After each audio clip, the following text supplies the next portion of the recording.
Halo teman-teman fisika, ketemu lagi. Hari ini kita belajar tentang soal-soal ujian sekolah SMP ya. Materi fisika pastinya ya teman-teman. Lanjut ke soalnya teman-teman ya. Nomor 1. Perhatikan hasil pengukuran benda berikut. Hasil pengukuran benda yang ditunjukkan pada mikrometerskop tersebut adalah, ya teman-teman, cara membacanya. Pertama, lihat bagian sini. Angka berapa yang terlihat paling besar? Ternyata adalah angka 5 yang terbesar. Berarti angka yang kita dapat pertama adalah 5. Selanjutnya, lihat skala yang ada di sini yang lurus dengan garis tengah sini, teman-teman. Dan yang lurus adalah berapa itu, teman-teman? Ini di sini itu adalah 29, sehingga ini tinggal ditambahin 29. Dan jawabannya adalah yang ini, teman-teman ya. Jawabannya adalah 5,29 mm. Ya, kalau micrometerskop yang ini satuannya adalah milimeter. Kalau jangka sorong satuannya sentimeter ya, teman-teman. Kita lanjut soal nomor 2. Reaksi pembakaran kayu merupakan contoh dari perubahan kimia karena, coba kita pilih kenapa ini adalah perubahan kimia.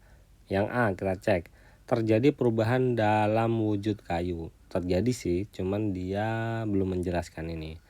Yang B, kayu berubah menjadi abu dan gas.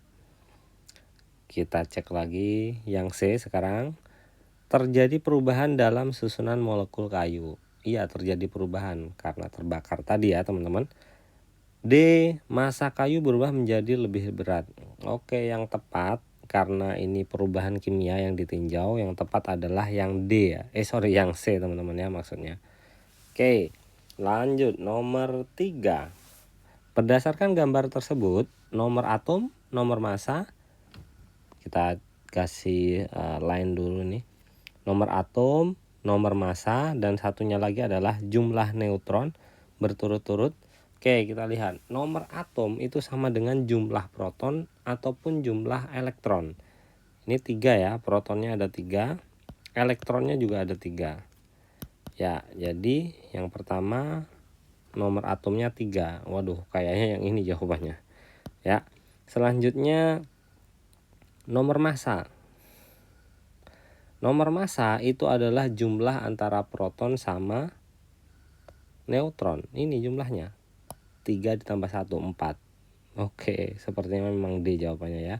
Dan selanjutnya adalah neutron. Neutronnya yang tidak ada muatannya, ini adalah 1 jumlahnya. Berarti memang D jawabannya. Kita lanjut soal berikutnya, teman-teman. Nomor 4. Garam yang kita konsumsi pada umumnya berasal dari air laut. Petani garam di Indramayu memanfaatkan panas matahari untuk membuat garam. Proses pembuatan garam yang dilakukan petani tersebut dilakukan dengan teknik ya dijemur ya, berarti dijemur tersebut apakah evaporasi? Iya, sepertinya memang ini ya teman-teman ya, evaporasi. Filtrasinya itu penyaringan, bukan jawaban. Sublimasi itu sublimasi ya, bukan. Dan kromatografi juga bukan. Oke, jawabannya yang A, nomor 4. Nomor 5. Pengukuran massa dan volume dari 3 benda padat terdapat pada tabel berikut. Oke. Bila ketiga benda tersebut dimasukkan ke dalam bejana yang berisi air, ya, massa jenisnya air sekian ini, 1, ya. Maka posisi benda pada padat 1, 2, 3 dalam bejana tersebut yang benar ditunjukkan oleh gambar. Oke, kita cek dulu massa jenisnya masing-masing benda ini ya, benda 1, 2, 3 ini. Massa jenis itu adalah M per V ya, M per V. Kita buat satu tabel lagi, satu kolom lagi maksudnya. Yang pertama M per V, karena density atau massa jenis itu rumusnya adalah M per V ya teman-teman, M dibagi volume. Kita coba cek jawabannya. Benda 1 masanya adalah 2, volumenya 2, 2 bagi 2 itu 1. Oke, benda 2 masanya 2, ini 5, 2 dibagi 5 berapa teman-teman? 2 dibagi 5 0,4. Selanjutnya 4 dibagi 2 itu adalah 2 ya teman-teman. Nah, dari massa jenisnya ini, dan kita punya massa jenisnya air 1 ya. Ini massa jenis air adalah 1. Berarti benda 1 itu yang melayang ataupun yang di tengah-tengah. Benda 1 itu yang di tengah-tengah. Antara ini jawabannya atau ini. Ya, 2 ini antara ini.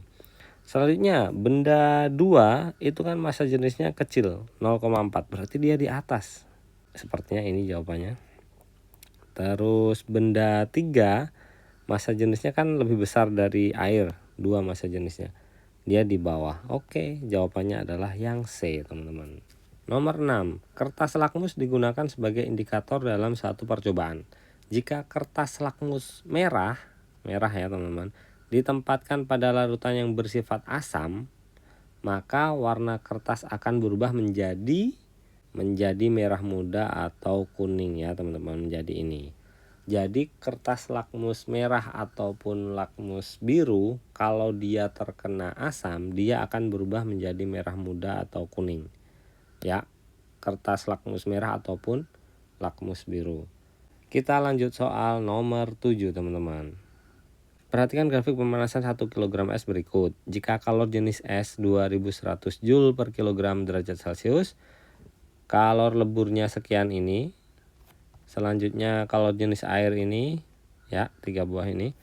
Terus maka kalor yang dibutuhkan dalam proses PQR. Oke, PQ terus QR, 2 proses.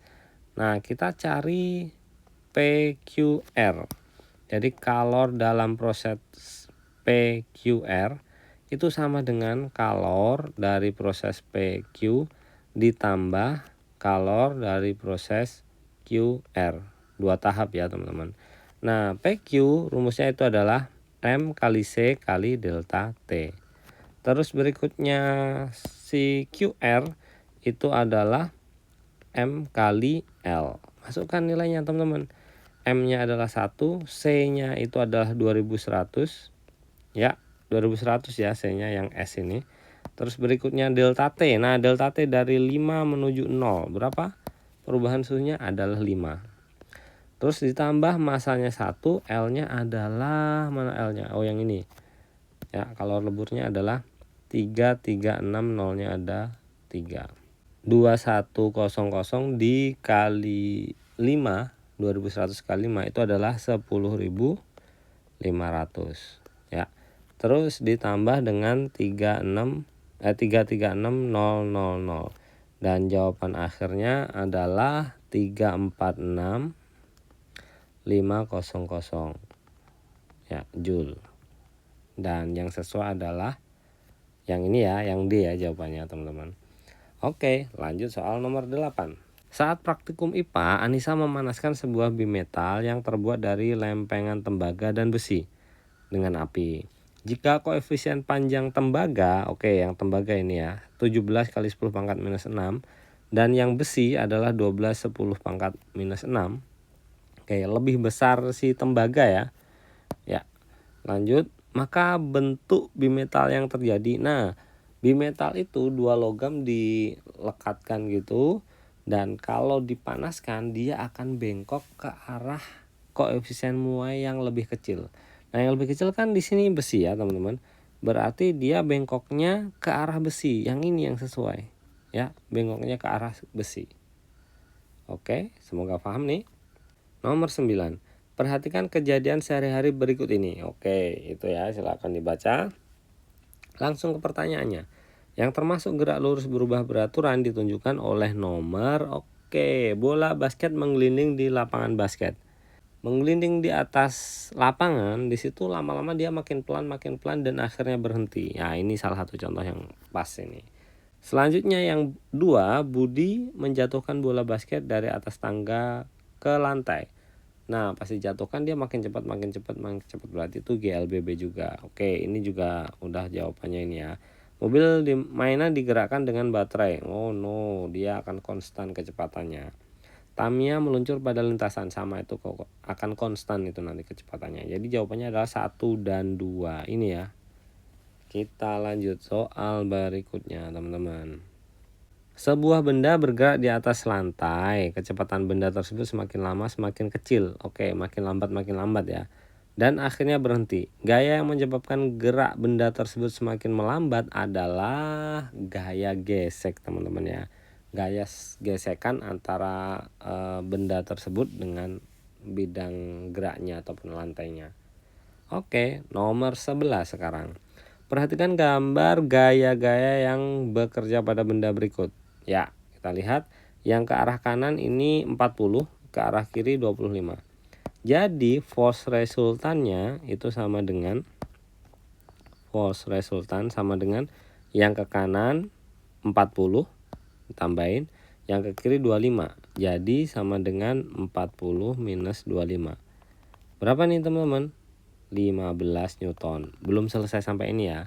Jika massa benda tersebut 3 kg, percepatan akan terjadi pada benda percepatannya berapa? Nah, kita punya rumusnya adalah sigma F sama dengan M kali A.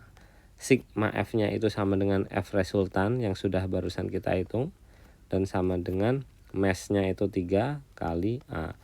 Force resultannya 15. Jadi ini 15 sama dengan 3 kali A, dan A sama dengan 15 bagi 3. 15 bagi 3 adalah 5, satuannya meter per second square. Jawabannya adalah yang ini ya teman-teman. Nomor 11 jawabannya adalah yang C. Kita lanjut soal berikutnya. Perhatikan gambar sangkar burung berikut. Jika massa sangkar burung tersebut 2 kg, maka energi potensial yang dimiliki oleh sangkar tersebut adalah energi potensial, teman-teman. Rumusnya adalah mass kali gravity kali height. Massnya atau masanya adalah 2 kg yang ini. Terus gravitasi harus hafal itu 10 ya teman-teman. Udah pernah ini diingatkan lagi kita. Jadi harus hafal gravitasi itu 10. H sama dengan berapa ketinggiannya? Oh, ini ketinggiannya adalah 8. Setelah dikalikan adalah 160 Joule. Oke, jawabannya adalah yang D. Kita lanjut. Perhatikan gambar tuas berikut. Tuas ini akan menghasilkan gaya kuasa F yang paling kecil bila beban W diletakkan di titik. Oke, beban W itu sejauh mungkin. Jadi di posisi 1 aja, oke. Ya, ini udah tepat di posisi 1. Terus tumpu T di titik 2. Yang A ya, kita bahas yang A. Tumpunya di sini. Ya, tumpunya di sini. Ini bahas yang A. Dan F-nya di titik 7. Yang ini F-nya udah sesuai ini kayak ini. Nah, ini sepertinya ini jawabannya teman-teman ya. Jadi lengan bebannya itu sependek mungkin, lengan gayanya itu sepanjang mungkin. Dan itu diperoleh di opsi yang A. Ya. Yang B di 2, bebannya di 2, tumpuannya di T, terlalu jauh. Ya, yang C juga tidak sesuai, yang D juga tidak sesuai. Semoga teman-teman paham ini ya. Lanjut soal nomor 14. Perhatikan pernyataan berikut. Nah, ya, ada 4 pernyataan. Pertanyaannya dulu kita baca. Pernyataan di atas yang merupakan akibat rotasi bumi. Oke, mana yang akibat rotasi bumi? Oke, yang 1 coba. Matahari terlihat terbit dari timur dan terbenam di barat. Oh, ini kayaknya. Ini oke nih, sesuai sepertinya. Yang 2, adanya pergantian musim di belahan bumi. Enggak, itu urusan revolusi bumi. Selanjutnya yang 3, lama waktu siang dan malam di khatulistiwa berbeda. Oke, agak 50-50 ini yang nomor 3. Sekarang yang keempat, tempat di wilayah timur dan barat memiliki perbedaan waktu. Ini kayaknya sesuai nih. Ini akibat dari rotasi. Jawabannya adalah 1 dan 4. Itu adalah yang B jawabannya. Oke, kita lanjut teman-teman. Nomor 15. 2 buah balok terapung di permukaan laut. Masing-masing balok berada di puncak gelombang dan di antara keduanya terdapat 3 lembah dan 2 bukit gelombang. Oke, ya udah itulah. Sepertinya kita perlu bantuan gambar nih teman-teman ya. Oke, sudah ada ilustrasi gambar. Di sini kita coba telah lagi soalnya ya teman-teman. 2 balok kayu terapung di permukaan laut. Masing-masing balok berada di puncak gelombang dan di antara keduanya terdapat 3 lembah. Oke, kita gambar dulu balok pertama di sini misalnya ya. Terus berada di puncak gelombang ya, masing-masing balok berada di puncak gelombang. Di antara keduanya terdapat 3 lembah. Oke, ada 3 lembah. 1, 2, 3, ada 3 lembah. Terus dan 2 bukit gelombang, 2 bukit gelombang ini. Jadi objeknya atau bayangannya bayangannya. Jadi balok yang kedua di situ. Oke, ini saya hapus. Jadi terdapat 2 bukit gelombang ini ya, ini sama ini, dan 3 lembah. Nih, 3 lembahnya. Oke, sudah ya. Selanjutnya, jika jarak kedua balok kayu 6 meter, oke, dari sini sampai sini itu 6 meter teman-teman, 6 meter ya, kita simpulkan L aja, 6 meter. Terus berikutnya lagi, dan keduanya mengalami gerakan naik turun sebanyak 10 kali dalam 2 detik. Oke, kita punya N nya adalah 10 dan ini dalam 2 detik, jadi T nya adalah 2 second ya, 2 second. Nah, dari sini kita bisa cari periode atau frekuensinya aja lah. Frekuensi sama dengan N per T, dan N nya adalah 10 dibagi 2 sama dengan 5 Hz ya. Ini adalah F nya. Selanjutnya dari data L ini kita hitung nih N nya berapa di sini. Sini 1, ini 1 buah gelombang, 2 buah gelombang, sampai sini 3. Jadi ini ada 3 gelombang ya. Ini N nya sama dengan 3. Dari data ini kita bisa cari lambda yang isinya adalah L per N sama dengan 6 per 3 sama dengan 2. Satuannya adalah meter. Itu adalah lambda. Terus teman-teman yang ditanyakan adalah cepat rambat gelombang. Cepat rambat gelombang itu rumusnya adalah V ya, cepat rambat gelombang. V sama dengan lambda kali F. Bisa juga lambda per periode. Karena di sini ada F sama lambda, masukin aja.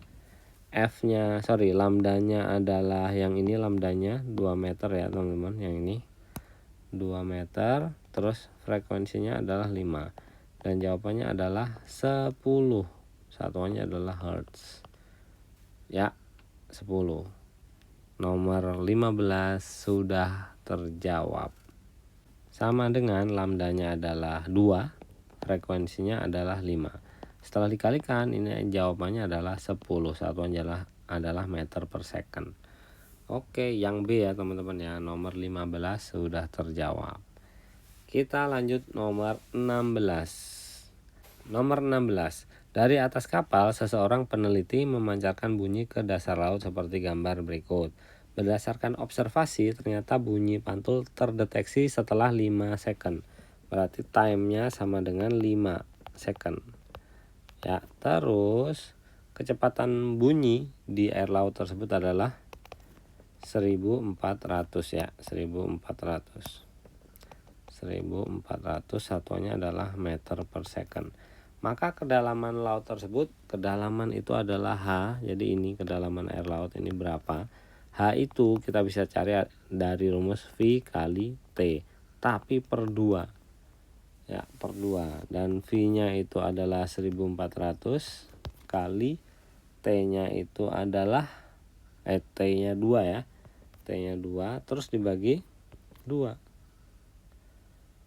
T nya 5 teman-teman, T nya kok 2, T nya 5 ya, ini T nya 5 second ya, ini 5 per 2, berarti ini 1400 bagi 2 itu adalah 700 kali 5 dan sama dengan 3512 Joule. Meter. Itu kedalaman dari air laut tersebut. Jawabannya adalah yang C ya, nomor 16.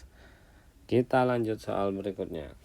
Bentuk bayangan yang benar pada cermin datar ditunjukkan oleh gambar. Oke, yang pertama ini jelas salah, ini dekat, ini kok jauh.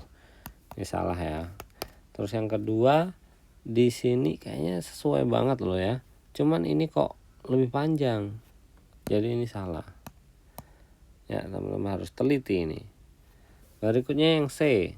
Yang C ini orangnya, bayangannya ngikutin, kayaknya ini yang bener deh teman-teman. Ini yang bener nih. Bener nih. Nomor 10. Nomor 10. Jadi ini berbeda nih. Ya, makanya tidak sesuai. Jadi jawabannya adalah yang C ya teman-teman ya, yang C. Oke, kita lanjut. Soal berikutnya nomor 18. Dua buah muatan masing-masing Q1 dan Q2 berada di udara terpisah pada jarak 2R. Berarti R1-nya sama dengan 2R ya. R1 sama dengan 2R. Jika kedua muatan dipindahkan sehingga berjarak setengah kali jarak mula-mula, berarti R2 itu sama dengan setengah dari R1. Berarti setengah kali 2 kali R. Jadi R2 itu sama dengan, ini coret ya, sama dengan R. Kita lanjut. Maka gaya tarik antara kedua muatan menjadi, yang tanyakan adalah F2. Jadi F2 per F1 ini sama dengan, ini R1 kuadrat, yang bawah malah R2 kuadrat. Nah, yang tanyakan F2 sama dengan R1 per R2 kuadrat dikalikan dengan F1. Ini F ya, F1. Masukkan nilainya. R-nya R1 itu adalah 2R. R2 itu adalah R. Ya. R2 itu adalah R, dan di sini ini dikuadratkan. Coretkan dan kalikan F1. Kalikan F1. Dari sini teman-teman, F2 itu sama dengan 2 kuadrat kali F1. 2 kuadratnya dari sini ya, 2 kuadrat. Dan berarti 4 kali F1. F1-nya itu adalah F aja ya. Jadi jawabannya adalah 4F. Jawabannya yang A ya teman-teman. Nomor 18 jawabannya adalah yang A. Lanjut berikutnya. Nomor 19. Perhatikan gambar rangkaian berikut. Besar kuat arus yang mengalir dalam rangkaian tersebut adalah, yang tanyakan adalah I. I totalnya sama dengan berapa?